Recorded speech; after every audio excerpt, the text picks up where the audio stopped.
25শে জ্যৈষ্ঠ, 18ই জুন। এই যে দেখেন, এই কাঁঠালগুলোর মধ্যে আপনার ফরমালিন নাই, এই জন্য মাছি আসছে।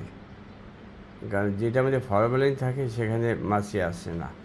যে সবজিতে পোকা খাওয়া থাকে সেটা হলো এই অর্গানিক।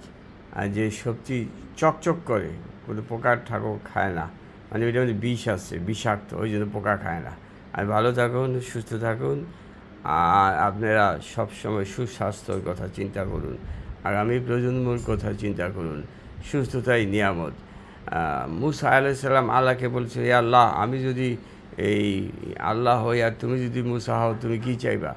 তখন আল্লাহ বলছে, আমি যদি মুসা হই তোমার কাছে চাই বলে সুস্বাস্থ্য।